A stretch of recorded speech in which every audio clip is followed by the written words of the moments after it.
ചില പ്രത്യേക ദിവസങ്ങളിൽ ഞാൻ എന്നോട് തന്നെ പറയാറുണ്ട്, ഒന്ന് അടങ്ങി ഒതുങ്ങി വീട്ടിലിരിക്കുക കൊച്ചേ. അങ്ങനെ പറയുമ്പോൾ എന്തെങ്കിലുമൊക്കെ പരിപാടി ഉണ്ടാവും. ആ, ഇവരൊക്കെ എന്താ ഇങ്ങനെ നിൽക്കുന്നത് നിങ്ങൾക്കറിയോ? അപ്പം ഞാൻ പറഞ്ഞുതരാം. വേറൊന്നുമല്ല, അതാ നമ്മളുടെ ഫറൂഖ് പുതിയ പാലത്തിൽ, അതായത് ചാലിയാർ പുഴയിൽ വെള്ളം കളി നടക്കുകയാണ് കേട്ടോ. അങ്ങനെ നമ്മളിത് കാണാൻ വേണ്ടി പോയതാണ്. നല്ല രസമുണ്ടായിരുന്നു കാണാൻ വേണ്ടിയിട്ട്. എന്താ ചിരി. അങ്ങനെ അതൊക്കെ കുറേ നേരം നിന്നിട്ടും ഇത് തുടങ്ങുന്ന ലക്ഷണമൊന്നുമില്ല. പക്ഷേ ഇവർ ഇവിടുന്ന് സ്റ്റാർട്ട് ചെയ്തിട്ടുണ്ടായിരുന്നു. പിന്നെ അങ്ങ് അറ്റത്ത് പോയിട്ട് തുടങ്ങണം. അപ്പം നമുക്കത് കാണാനുള്ള സമയമില്ല. കാന്താരയ്ക്ക് ടിക്കറ്റ് ഉണ്ടോ എന്ന് നോക്കണമായിരുന്നു.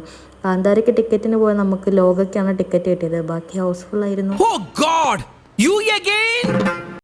പാവം ഒന്നും അറിഞ്ഞില്ല. നിങ്ങളായിട്ട് ഞാൻ ആരോടും പറയണ്ട. അങ്ങനെ സിനിമയൊക്കെ തുടങ്ങി, സിനിമയൊക്കെ കഴിഞ്ഞു. എന്നോട് എല്ലാവരും പറഞ്ഞിട്ടുണ്ടായിരുന്നു ഇത് അടിപൊളി മൂവിയാണ്. എനിക്ക് അത്ര ഒരു ഹൈപ്പ് തോന്നിയില്ല. അപ്പോൾ ഈ ഒരു മൂവി ആരെയും കണ്ടവരുണ്ടെങ്കിൽ നിങ്ങൾക്ക് എന്താ തോന്നിയെന്ന് താഴെ കമൻറ്റ് ചെയ്യുക.